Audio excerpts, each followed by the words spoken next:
Hello guys, welcome back to my channel. তো আগের এপিসোডের লাস্টে আমরা দেখেছিলাম যেখানে হিজু অজ্ঞান হয়ে গিয়েছিল আর লিয়ান তার এই অবস্থা দেখে তো অনেক বেশি ঘাবড়ে গিয়েছিল। আর এই খবর যখন কুইনের কাছে যায় সে বলে খুব তাড়াতাড়ি রয়্যাল ফিজিশিয়ানকে ডাকো। আর এদিকে পিএমও তার ক্লোজ চলে এসেছিল, বাট লিয়ান চেঁচিয়ে বলে কেউ আমার ওয়াইফকে টাচ করবে না, আমি তাকে রয়্যাল হসপিটালে নিয়ে যাচ্ছি। অ্যান্ড ম্যানেজার চৈকি বলে তার ড্যাডকে কল করার জন্য। আর সে হিজুকে কোলে তুলে কারে নিয়ে যায়, যখন কি সমস্ত রিপোর্টাররা তাদেরকেই ক্যাপচার করে যাচ্ছিল। আর এই নিউজটি যখন ইনবিয়ং দেখে সে অনেক বেশি অবাক ছিল। এদিকে আমরা পিএমকে দেখি হিজুর এই অবস্থা দেখে সে অনেক বেশি ঘাবড়ে গিয়েছিল অ্যান্ড অ্যাসিস্ট্যান্টকে বলছিল তাড়াতাড়ি করে রোড খালি করো যাতে তাদের যেতে কোনো সমস্যা না হয় অ্যান্ড সমস্ত ব্রডকাস্টও আটকে দাও। তার সেক্রেটারি জানায় তা তো তখনই বন্ধ করে দেওয়া হয়েছিল যখন তিনি অজ্ঞান হয়ে গিয়েছিলেন। আর পিএমকে লক্ষ্য করলে দেখা যায় সে এত বেশি ঘাবড়ে গিয়েছিল যে তার হাতও কাঁপছিল। এদিকে আমরা দেখি লিয়ান হিজুকে হসপিটালে নিয়ে চলে আসা হয়েছিল, ডক্টর তাকে বাইরে যেতে বলে। এদিকে আমরা দহিকে দেখি যে প্রাইভেট রেসিডেন্টে এসেছিল অ্যান্ড সেখানে সমস্ত সার্ভেন্টকে ওখানেই থাকতে বলছিল যতক্ষণ না ইনভেস্টিগেট করা হয়, কারণ ম্যাডাম এখান থেকে কি খেয়ে বেরিয়েছিলেন বা ওনার খাবারে কিছু মেশানো হয়েছিল কিনা সেই ব্যাপারে ইনভেস্টিগেট করা হবে। আর এখানে স্পাই তাদেরকে লুকিয়ে লুকিয়ে দেখছিল আর তাকে দহিও দেখে নেয় অ্যান্ড সে অনেক রেগে তার দিকেই দেখছিল। এদিকে আমাদের হসপিটালের সিন দেখানো হয় যেখানে ড্যাড চলে এসেছিল আর লিয়ানকে জিজ্ঞাসা করে এইসব কি করে হলো। তখন ডক্টর বাইরে আসে অ্যান্ড জানায় ওনার বডিতে অনেক বেশি পরিমাণ টক্সিন পাওয়া গেছে অ্যান্ড ডক্টর একটি মেডিসিনের নামও বলে যা বেশি পরিমাণে মানুষ খেলে তার মৃত্যু হতে পারে। বাট ডক্টর এটাও জানায় ওনাকে খাবারের সাথে এটা খাওয়ানো হয়েছে, বাট চিন্তার কিছু বিষয় নেই, উনি এখন ঠিক আছে। বাট এখানে এইসব শুনে তো ড্যাড ডাইরেক্ট লিয়ানকে থাপ্পড় মারে।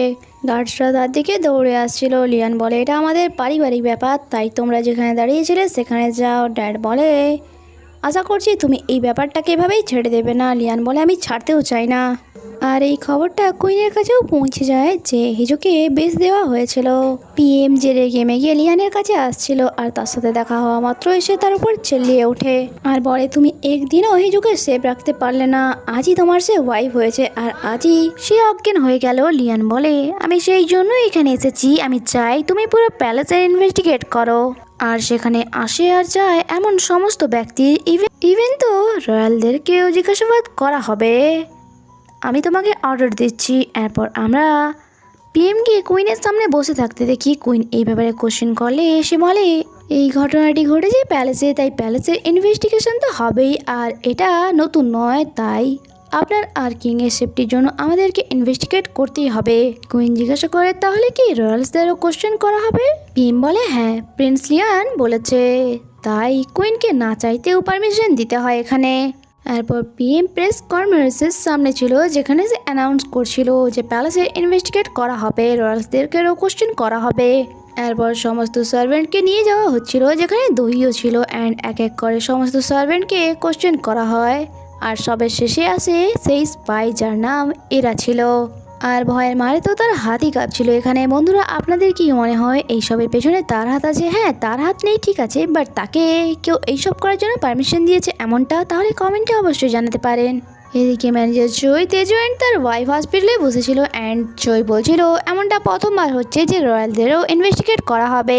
তখনই হিজুর জ্ঞান ফেরে অ্যান্ড সে যখন চোখ খুলে তার ভাই ভাবিকেও দেখে সে যেন সন্তুষ্ট হয় না, সে অন্য কাউকে দেখতে চাইছিল, মানে লিয়ানকে। আর এই খবরটাও ছড়িয়ে যায়। কোর্টলেডি গিয়ে লিয়ানকে জানায়। লিয়ান দৌড়ে চলে আসে হসপিটালে, বাট সে হিজুর কাছে যেত সে দেখে লিফট তো বন্ধ ছিল। বাট লিয়ান যে হিজুর সাথে দেখা করার জন্য মরিয়া হয়ে উঠেছিল সে সিঁড়ি ধরে স্পিডে দৌড়তে থাকে ওপরের দিকে। আর সে হিজুর কাছে আসা মাত্রই কারোর পরোয়া না করেই ডাইরেক্ট হিজুকে হাগ করে নেয় অ্যান্ড কান্নায় ভেঙে পড়ে। সবাই এখান থেকে বাইরে চলে যায়। লিয়ান এখনো কান্না করছিল অ্যান্ড তাকে ধরে বলে আমি তো ভেবেছিলাম আমি তোমাকে হারিয়েই ফেলবো। হিজু তো অবাক ছিল অ্যান্ড তাকে বলে তুমি কি সত্যি কান্না করছো নাকি এইসব অ্যাক্টিং? বাট লিয়ান বলে তুমি ঠিক আছো অ্যান্ড তাকে আবারও হাগ করে নেয়। হিজু বুঝতে পারে সে সত্যিই কান্না করছে আর তাকে শান্ত করার জন্য তার পিঠে হাত ফুলিয়ে বলে চিন্তা করো না, আমি ঠিক আছি। বাট এইসব কিছু হলো কি করে? তখন সেখানে পিএম আসে অ্যান্ড লিয়ানকে বলে এবার তোমার বাড়ি। সে বলে বুঝতে পারছি, চলো। আর যাওয়ার আগে ম্যানেজার চৌকি বলে যায় সর্বক্ষণ তুমি হিজুরকে চোখে চোখে রাখবে অ্যান্ড তার পাশে থাকবে, অন্য কাউকে তার গায়ে ঘেঁষতে দেবে না। বাট আমরা দেখি তার কাছে পিএম ছিল। হিজু তাকে জিজ্ঞাসা করছিল কি হয়েছিল আমার সাথে। সে বলে তোমার বডিতে বেশি মাত্রায় টক্সিন পাওয়া গেছে, যা একটি মেডিসিনের মাধ্যমে তোমার বডিতে ঢোকানো হয়েছে, আর এর কারণে তোমার প্রাণও যেতে পারতো। আর সেই ব্যাপারে ইনভেস্টিগেট করা হচ্ছে। হিজু বলে ওই মেডিসিন তো পেনিসিলিন নেয়। এদিকে আমরা পুলিশ এজেন্সিতে লিয়ানকে দেখিয়ে তাকে কোশ্চেন করা হচ্ছিল, অ্যান্ড লিয়ানকে হিজুর মেডিকেল রিপোর্ট দেখিয়ে বলে এই মেডিসিনটির ব্যাপারে কি আপনি জানেন? লিয়ান বলে হ্যাঁ, এই মেডিসিনটি আমি মাঝে মাঝেই নিই। এদিকে আমরা হিজুকে দেখি যে বলছিল এটা ভুল করে হয়েছে, কারণ টার্গেট আমি নই বরং প্রিন্স ছিল। আর আমাদেরকে পাঁচটা একটি সিন দেখানো হয় যখন সে রোগ পড়ে সেখানে আসে। টেবিলে ধাক্কা লাগার কারণে ওই দুটি গ্লাস একে অপরের সাথে বদলে যায়। প্রেজেন্ট টাইমে হিজু প্যানিক হচ্ছিল অ্যান্ড বলে আমাকে এক্ষুনি প্রিন্সের কাছে যেতে হবে। এদিকে আমরা লিয়ানকে দেখি, তাকে এখনো জিজ্ঞাসাবাদ করা হচ্ছিল অ্যান্ড সে জানায় টার্গেট হিজু নয় বরং আমি ছিলাম। যদি আজ আমি হিজুর জায়গায় থাকতাম তাহলে কখনোই সার্ভাইভ করতে পারতাম না। আর হিজু যে লিয়ানের কাছে যাওয়ার জন্য বাইরে চলে এসেছিল, ম্যানেজার ছয় তাকে আটকায় যে আপনি যেতে পারবেন না। পিএম বলে তুমি বেডে যাও, আমি তার কাছে যাচ্ছি। এদিকে কোর্ট লেডি কুইন কেসে জানায় সমস্ত জিনিস হিল করা হচ্ছে, ইভেন তো তারা যে কারে হয়ে যাচ্ছিল সেই কারটিও। কুইন বলে ওসব বাদ দাও, তোমাকে আমি যা ক্লিন করতে বলেছিলাম তার সম্পূর্ণভাবে করেছো তো? কোনো রকম ভাবে গাফিলতি করেন তো? কোর্ট লেডি বলে না। এবার কুইন এখানে কোন ব্যাপারে কথা বলছে তা তো আমরা ড্রামার আগে গেলেই জানতে পারবো। এদিকে আমরা পিএমকে দেখি, যা তাকে সে কিছু ফাইল আনতে বলেছিল, আর এখানে সে তাকে কোশ্চেন করে রয়্যাল হসপিটালে কতজন এমন আছে যাদের চিকিৎসা চলছে। সে বলে 10 জনের মতো, বাট তাদের মধ্যে 2 জন কুইনের ব্রাদার। পিএম বলে তাদেরও ইনভেস্টিগেট করো। তখন এখানে লিয়ান চলে আসে আর পিএম বলে তুমি তাড়াতাড়ি করে প্যালেসে চলে যাও, এখন তোমাদের জন্য সেটাই সব থেকে সুরক্ষিত জায়গা, আমি এদিকে সবকিছু সামনে নেব। তারপর লিয়ানও প্যালেসে চলে আসে, যেখানে সে কোর্ট লেডিকে অর্ডার দেয় যে প্রিন্সেস কিছুক্ষণের মধ্যেই চলে আসবে, তার থাকার জন্য সমস্ত বন্দোবস্ত করো। এদিকে হিজু যে সেই ফটোটাই দেখছিল যখন লিয়ান তাকে ধরে রেখেছিল, তখন তার কাছে লিয়ানের কল আসে, যে তাকে বলে কিছুক্ষণের মধ্যে একটি কাজ আছে যা তোমাকে প্যালেসে নিয়ে আসবে। আর আমরা দেখি তাকে নিতে তার ভাবি এসেছিল অ্যান্ড বলে তোমাকে নেওয়ার জন্য ড্যাড আমাকে এখানে পাঠিয়েছে। আর তার ভাবি সেখানেই বসে পড়ে অ্যান্ড বলে সত্যি তুমি অসুস্থ, বাট তাও তোমাকে কত বেশি প্রেটি লাগছে। সেই ম্যানেজার চোখে জিজ্ঞাসা করে সত্যি কি আমাকে প্রেটি লাগছে? সে বলে হ্যাঁ, কারণ আপনি সুন্দর তাই প্রেটি লাগারই তো কথা। সে বলে না, এমনটা হলে তো চলবে না, সবাইকে এটা বিশ্বাস করাতে হবে যে আমি সত্যিই অসুস্থ। অ্যান্ড সে মেকআপ করা শুরু করে। আর তার ভাবি তার কাছে এসে বলে তোমাকে এক্সপ্রেশনও ঠিক তেমন দিতে হবে যেমন কি তুমি খুবই অসুস্থ। আর হিজু যে ড্রামাতে বরাবরই অনেক বেশি পারদর্শী ছিল, সে রিপোর্টারের সামনে এমনভাবে দেখায় যেমন কি সে প্রচুর পরিমাণে অসুস্থ। আর সমস্ত রিপোর্টাররা তার বেশি বেশি করে ফটো তুলছিল, আর সত্যি তাকে এমন লাগছিল যেমন কি সে সত্যি খুবই অসুস্থ। আর এই সব কিছু ঝড়ের গতিতে অনলাইনে ভাইরাল হয়ে যায়। আর পাবলিকরা তো হিজুকেই সাপোর্ট করছিল যে নিশ্চয়ই প্যালেসে তার উপর কিছু অত্যাচার হচ্ছে। আর এই নিউজ অ্যান্ড পাবলিকদের রিয়াকশন আর কমেন্ট কুইনও পড়ছিল। তখন এখানে কোর্ট লেডি আসে, যে বলে যেহেতু প্রিন্সেস অসুস্থ তাই ওনার ভাগের কাজও আপনাকেই করতে হবে। আর কুইনও তা করার জন্য ইয়েস বলে দেয়। আর যখন হিজু প্যালেসের বাইরে আসে, কুইন তাকে নিজে যায় ওয়েলকাম জানানোর জন্য অ্যান্ড এখানে তার হাত ধরে বলে তোমার সাথে যা কিছু হয়েছে হয়তো তারপর তুমি অনেক বেশি শকে আছো, আর আমি শুনলাম এখন থেকে তুমি প্যালেসেই থাকবে, তাই তোমার সমস্ত প্রবলেম এখন আমার প্রবলেম, আর তোমাকে দেওয়া সমস্ত দায়িত্ব অ্যান্ড কাজ আমি করব। সে তাকে আর কিছু বলতো, তখনই ম্যানেজার চয়ে বলে ওনার শরীর অসুস্থ তাই ওনার রেস্ট করা দরকার এখন। অ্যান্ড হিজু ভেতরে চলে যায়। এরপর আমরা লিয়ানকে দেখি, যার সামনে চিফ অফ স্টাফের এক পার্সন বসেছিল অ্যান্ড এখানে তারা কুইন অ্যান্ড কিং এর ব্যাপারে কথা বলছিল। লিয়ান বলে আপনাকে কিংয়ের কোনো হেল্প করতে হবে না, কারণ আমার পূর্ণ বিশ্বাস উনি ওনার কাজ নিজেই করতে পারবেন। এদিকে হিজু যে কিংয়ের সাথে দেখা করতে এসেছিল, আর কিং তাকে দেখে দৌড়ে তার কাছে যায় অ্যান্ড বলে তুমি ঠিক আছো? আমি শুনেছিলাম তুমি অসুস্থ আর পুলিশও এখানে আসবে কারণ তুমি ওই দিন অজ্ঞান হয়ে গিয়েছিলে। তখন হিজু বলে হ্যাঁ, কারণ পুলিশ ইনভেস্টিগেট করতে আসবে। তখন সেখানে লিয়ান চলে আসে আর কিংও দৌড়ে যায় তার কাছে হ্যালো বলার জন্য, বাট লিয়ান যেন তাকে একটু চিন্তার নজরে দেখে আর তাকে হ্যালো বলে। কিছুক্ষণ পর আমরা দেখি দহিও এখানে চলে এসেছিল অ্যান্ড হিজুর ভাবিকে থ্যাঙ্কস বলছিল তাকে এখানে নিয়ে আসার জন্য। এরপর হিজুর রুমে যেখানে মেশিন লাগানো হচ্ছিল তার হেলথের চেক আপ করার জন্য, এখানে লিয়ান যে কোর্ট লেডিকে অর্ডার দিচ্ছিল যে আমার ওয়াইফের রুমে যেন না বেশি কেউ আসে, শুধুমাত্র তারাই আসবে যাদের নাম আমি আপনাকে বলে যাচ্ছি। আর এখানে প্রত্যেকটা কোথায় সে আমার ওয়াইফ বলছিল। হিজু তাকে কাছে ডেকে বলে, আমি কি একা তোমার সাথে কথা বলতে পারি কিছুক্ষণ? বাইরে আমরা কোল্ড লেডিকে দেখি যে অনেক বেশি হ্যাপি হচ্ছিল অ্যান্ড বলে নতুন নতুন বিয়ে হয়েছে তো তাই। আর ভেতরে হিজু যে বিছানাতে রিল্যাক্স হয়ে পড়েছিল, লিয়ান বলে, তুমি এটার জন্য আমাকে এখানে রেখেছো? সে বলে, নো, অ্যাকচুয়ালি আমার বলার ছিল প্রোটেকশন আমার নয় বরং তোমার দরকার। লিয়ান বলে, হ্যাঁ আমি জানি। হিজু বলে, তাহলে আপনি এত শান্ত কি করে আছেন? লিয়ান জানায়, যদি এই সময় আমি জানতে পারতাম যে টার্গেট তুমি, তাহলে সত্যি আমি অনেক বেশি প্যানিক হয়ে পড়তাম। বাট যখন আমি জানতে পারি যে টার্গেট তুমি নয় বরং আমি, সত্যি আমি অনেক বেশি রিল্যাক্স ফিল করছি। তার জন্য গডকে আমি থ্যাঙ্কস জানাই। হিজু একটু ইমোশনাল হয়ে যায় অ্যান্ড তাকে বালিশ নিয়ে মারতে শুরু করে আর বলে, তুমি এমনটা কি করে বলতে পারো? তোমাকে ছাড়া আমি এই প্যালেসে একা কি করে থাকবো? তাহলে আমাকে ডিভোর্স কে দেবে? যা শুনে লিয়ান হেসে বলে, আচ্ছা সত্যি তুমি কত চিন্তা করো। এদিকে আমরা ম্যানেজার চই অ্যান্ড দহিকে দেখি যারা হিজুর কাজ করছিল।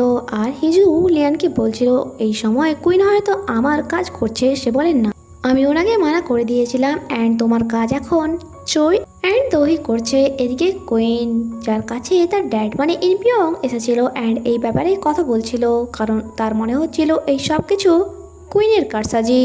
বাট কুইন স্পষ্টভাবে বলে দেয় এই ব্যাপারে সে কিছুই জানে না। এদিকে পিএম, যাকে সেক্রেটারি একটি ফাইল দিয়ে বলে, কোনো পানির মধ্যে এই ট্যাবলেটটি গুলিয়ে তাকে খাওয়ানো হয়েছিল। আর যা শুনে তো পিএমের হিজুর বলা কথাই মনে পড়ে, যখন সে ওই গ্লাস দুটির ব্যাপারে বলেছিল তাকে। তখনই সেখানে স্পাইগাল চলে আসে, যে অনেক বেশি ভয় পেয়েছিল। এদিকে হিজু ফোনে কারোর সাথে কথা বলছিল, তখনই লিয়ান শাওয়ার নিয়ে বাইরে আসে আর তাকে দেখে তো এখানে হিজু অনেক বেশি লজ্জা পেয়ে গিয়েছিল। আবার লিয়ান তার ক্লোজ, সে তাকে বলে, আজ আমাদের ফার্স্ট নাইট, তাই বলো তুমি রেডি তো? যখন কি আমরা দেখি এটা শুনে তো হিজুর হার্টবিট অনেক বেশি ফাস্ট হয়ে গিয়েছিল। অন্যদিকে ম্যানেজার চই যে দহিকে তার থাকার জায়গাটায় নিয়ে যাচ্ছিল অ্যান্ড দহি তাকে এখানে জিজ্ঞাসা করে, তুমি এখানে কতদিন ধরে কাজ করছো? সে বলে, যখন আমার বয়স 5 বছর ছিল। যা শুনে দহি একটু অবাক হয়। ম্যানেজার এক্সপ্লেন করে যে অ্যাকচুয়ালি আমি অনাথ।